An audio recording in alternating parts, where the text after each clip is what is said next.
Hi. Oh my god. Hey. Welcome, or if you subscribed like over a year ago.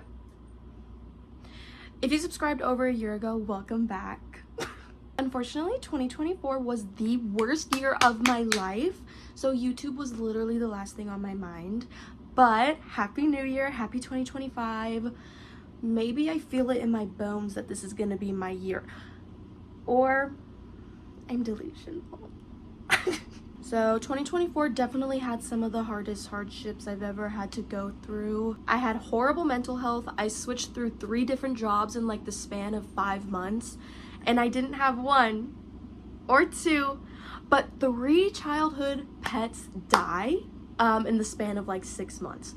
So it's just been fantastic. Even though all those horrible things happened, I do try to look on the bright side. I got to go to New York this year, which was amazing. I had some fantastic cupcakes, fantastic pizza. Got to experience the city as a desert girl. I also saw an amazing off-Broadway show production of Little Shop of Horrors, and I got to see the best movie of the year, Wicked. Which leads me to the topic of today, because I can't like anything in a normal way. Welcome to Growing Up a Fangirl, which is why I have this wonderful background today. The setup I have in front of me is crazy. It consists of a box, 2 Walking Dead comic book, literally the whole like chapter, I don't know, 2 of those, a Monster High doll in her box still, Dune book, Pop holding up my phone. So, probably won't be this background forever. This might turn into a series, so maybe you'll see this background again, maybe. But for now, I just want to talk about my attachment to fictional things and how it honestly has probably affected me in my adult life. Because yeah, I'm weird. I'm a weirdo. Have you ever seen me without this stupid hat on? Oh, you haven't? Have you ever seen me without all this fucking shit? No. Actually, get ready with me as well, because I have to go to work in like an hour, so yeah. My knowledge of being a fangirl probably dates back literally to only when I was like 3 years old, because I was obsessive immediately already from that age. My first celebrity crush was Freddie Prinze Jr. as Fred in the Scooby-Doo movies, and I would make my family watch it every single day. Like, it was not sorry mom and dad, sorry grandma, sorry sister. I just had to. I can recite both of the movies by heart to this day, because you bet I'm still watching them, and they're on Netflix. Oh my god, thank you. Even though that was my first one that I can recall, we're gonna skip ahead to the big one. And by the big one, I mean One Direction. Unfortunately, this year, One Direction became a topic of discussion again. As we all probably know, unfortunately, Liam Payne did pass away last year. And that was horrible for me, as it was for a lot of people. One Direction truly was my gateway into fandom culture, I would say, because it was the first time I was on the internet. Everyone in school loved them. Like, it was... One Direction was just constantly around me in that way of like community-wise, and it was on everyone on my favorite social media platform loved them as well. Movie Star Planet, hello. One Direction Lover 54123, that was me. That was me, that was my username, like. And then side note, I did get catfished by someone saying that they were Niall's cousin, and that, I don't even know, I think they were just doing it to like be funny maybe, because they didn't want anything from me. It's not like they were like, oh, I'll do this to Niall, I'll tell Niall about you if you give me your password. Like, no, it was nothing like that. It was just like someone being creepy, probably. Anyway, and I believed them. Going on a tangent. I truly believe if you looked up like crazy One Direction fan in a dictionary, my face would be plastered right next to the definition, because I wore my Niall dog tag every single day around my neck. I actually have it somewhere. I can't remember where I put it, but I still have it. Had bracelets up my arm from Claire's. I had pillowcase, comforter, backpack, all the Office Max supplies from when they had their Office Max collab. Like, it was serious. It was serious. And I remember having a huge crush on this dude in middle school, and when one of my friends told him, he was like, isn't that the girl that's obsessed with One Direction? Yeah! So the fuck what? No, but actually I was pretty weird, so like I don't blame him, but why was I only? But at the end of the day, I am incredibly thankful for One Direction because they introduced me to fandom, and I was on, you know, Tumblr, Wattpad. I have to make sure I actually blended in my foundation good enough because I can't see shit on this camera right here. Now that I've been doing my foundation for like 5 minutes, Jesus. Because of One Direction, I fell in love with many other bands as well. By many, I mean 2. 5 Seconds of Summer, I saw them open for One Direction in 2014. And Little Mix. Talking about Little Mix for me is traumatic, and I think it's just because it was, you know, at a weird time of life. If you don't know who Little Mix is, Little Mix was a girl band at the same time One Direction was happening. And they won the X Factor UK in 2011, I believe. And one of them was engaged to Zayn. So that was really where the connection came from. But they became my ultimate obsession, and they were my first ever fan account. I had a fan account for them on Instagram and on Vine. So on this page, I was mostly just I was a photo editor because video editing didn't really exist yet. It did, but not to the capacity that fan accounts edit today, or even like when it started to become a huge thing. It obviously, like if you were on Vine, yes, but I was mostly my Instagram account, so it was just pictures. And themes were a big thing as well. Is that enough? I literally cannot tell. Yeah, mostly photos, and they are horrible.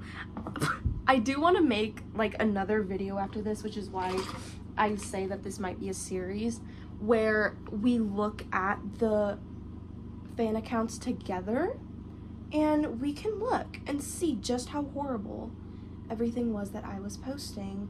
The captions are hilarious. As I was thinking about like making this video, I went on there and looked, and I shouldn't have done that because I was I'm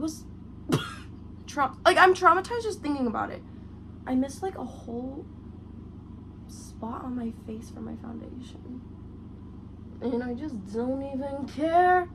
I will cut myself some slack because I was only like 11 to 12 years old when I did have these accounts. So, and you could argue that was way too young to be on Instagram, but I was monitored, okay? My parents, and I had an older sister who followed me, so it was monitored. It's okay. This is also where I learned the art of manips. If you don't know what a manip is, it's like you take 2 celebrities that would never ever interact or never date, and you put them in a photo together, and you map it out, and we'll get to that another time. So like I said, I also had a Vine account that I had that went by the same name as my Instagram account, but then lovely Twitter, they took Vine from us. But don't worry, because before Vine ended, I got a new obsession. And it was a curveball from what I usually liked.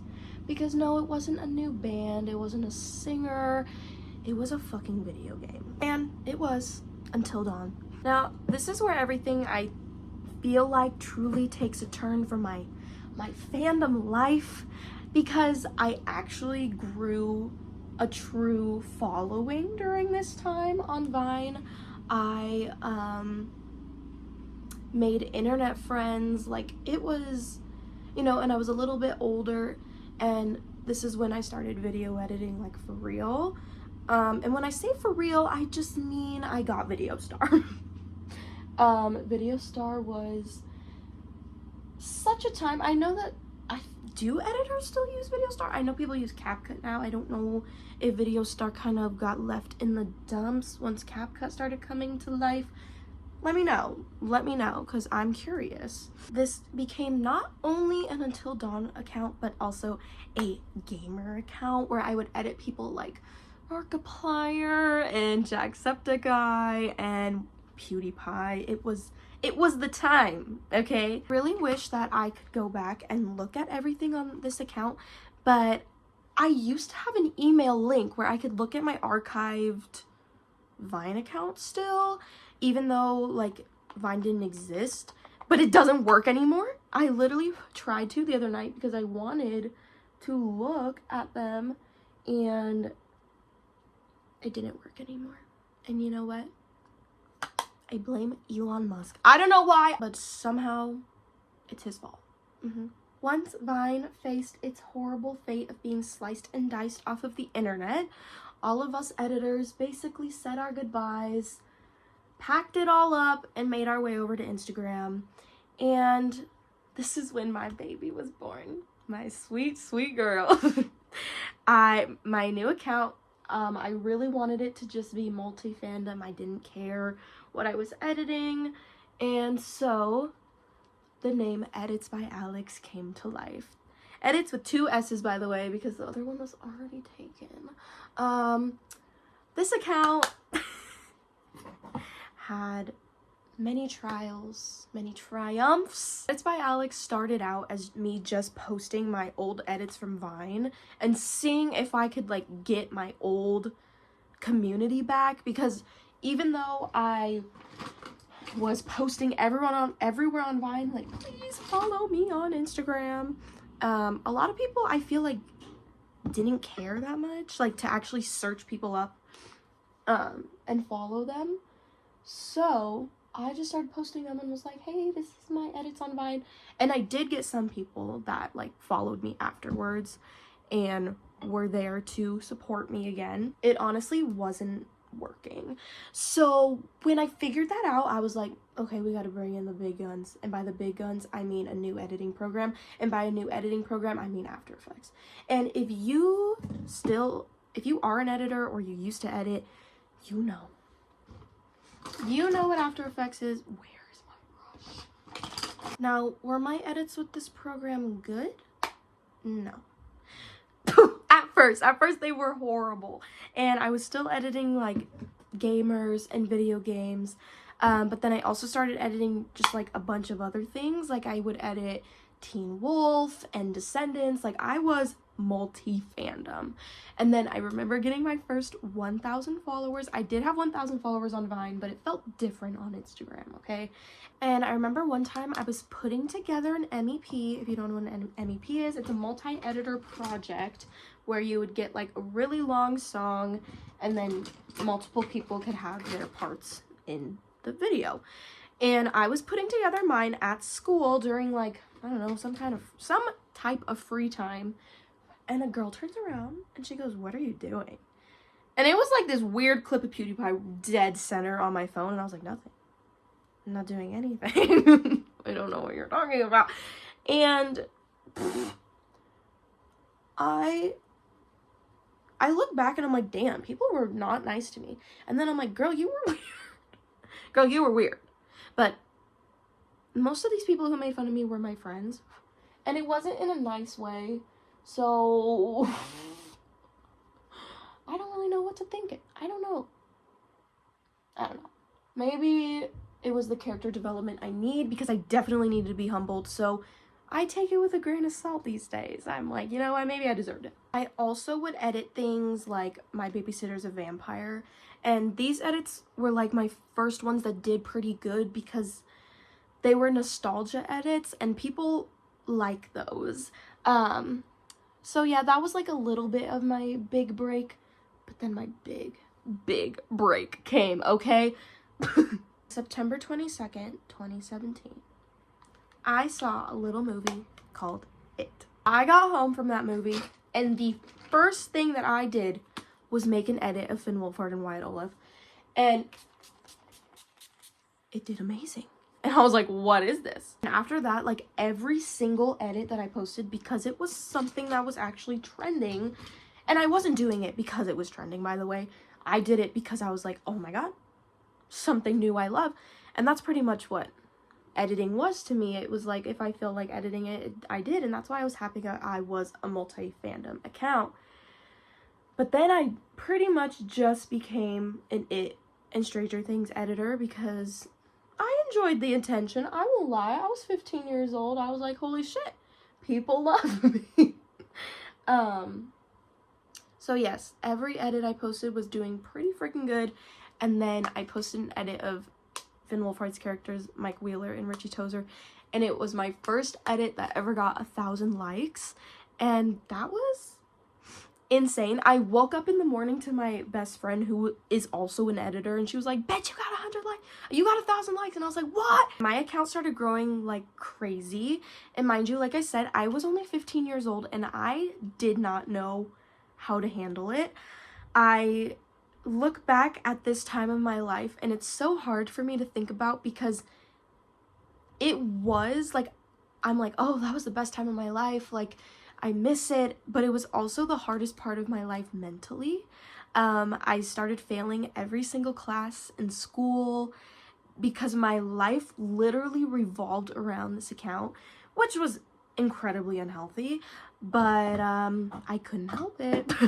And then I started getting bored editing it, because you only have so much content, right, in a 2-hour-long movie. So I started editing other things again. Like, I think I mostly became a Maze Runner account after this, and people were not happy.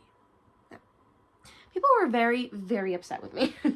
I had this, I can't remember what it was called, but it was like an anonymous thing that you would put a link. Sorry, I'm not going to get all up in your business. You would put a link in your bio and say, hey, if you leave a message on here, it will be anonymous and I will answer it on my story. And at this point, I think I had over 20,000 followers.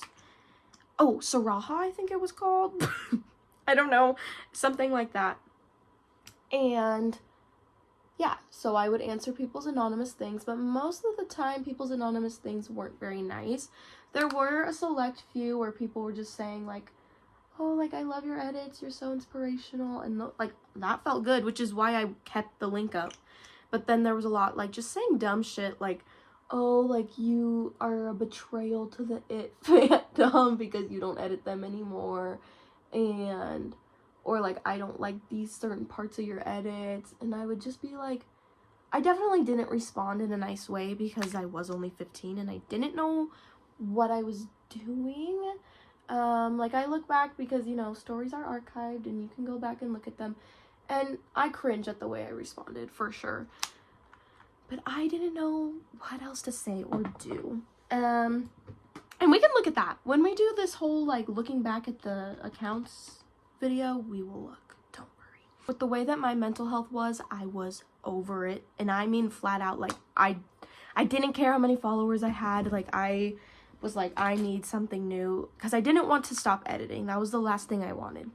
So I think at the wow, me when I can't speak, when a little bit after I reached 40,000 followers, I said my goodbyes to Edits by Alex, and I made another fan account. On this account, I was super duper multi-fandom because I was a little bit older now. A little bit older. No, I just didn't give a shit anymore, okay? And I wanted to edit what I wanted to edit, and I didn't care. I wanted people to follow me for my edits. I didn't want people to follow me because they thought I was some ruler of the fandom, which is what I felt like in the It fandom for a long time. Not like I'm trying to be like, ooh, if you didn't know who I was.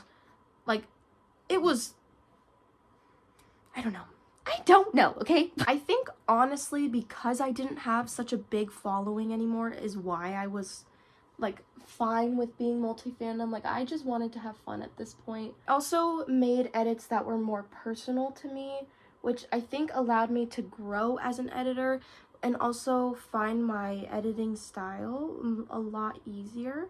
Like, when I look at this account, you can tell every edit is made by the same person. And on Edits by Alex, it wasn't like that. Yes, I would make Harry Potter edits. I would make Maze Runner edits still. I started editing YouTubers again. I still made It edits sometimes. My goodness, I made a lot of different edits. This account was my last big part of fandom that resonates with me. And unfortunately, in like 2019, I hadn't posted like for over a year, but I made a goodbye edit to say goodbye to editing. But that doesn't mean that it ever really left me, because I have definitely made little fan accounts on the side here and there on TikTok. They've never done as well, but just to get that editing fix in, I've needed it. Nothing will ever feel like Edits by Alex did, just because of the impact that it had on me. Which, honestly, to people who don't edit, have never been in like a fandom like this, will probably think me saying that is stupid, and that's okay. You can think that. Some people will understand, and that's all that matters to me. At the end of the day, I look at being a fangirl, and it's fun, but I think what really impacted me was editing and finding a community, because a lot of the time I definitely was closed off at school and stuff, and so that was my escape. I was weird. I definitely was made fun of behind my back, sometimes to my face, but who had fucking 40,000 followers? Not them. Not them. I did. So that is my fandom timeline, you could say. There's definitely been more since then, but those are my most impactful and important because I was younger, and you know. I do want to close out this video by saying that if you love something, fictional, non-fictional, love it. Don't let people judge you for it. It sucks and it hurts, but if you find comfort in something that isn't real, it's okay. You are seen. I see you. So many people see you. Make the fucking fan account. You will find your people. You will find your community, and that's what matters, and it will help. If you feel like that's something that would help you, do it, because I did. And yes, I was still mentally ill, but it definitely healed a part of me that still sticks with me to this day. I'm 22 years old and it's still with me. So I also want to say, because of the impact, like my little sister, she loves The Last of Us, and her dream and what she's going to go to school for is to make video games, because she was inspired so much by something that she loves. And I'm going to film school because I was so inspired by it and other movies that I have loved. So that's what I'm going to end with. Love what you love. Be a fucking weirdo, okay? Thank you so much for watching if you've made it this far, and I will see you in the next video, whatever it may be. See you next time.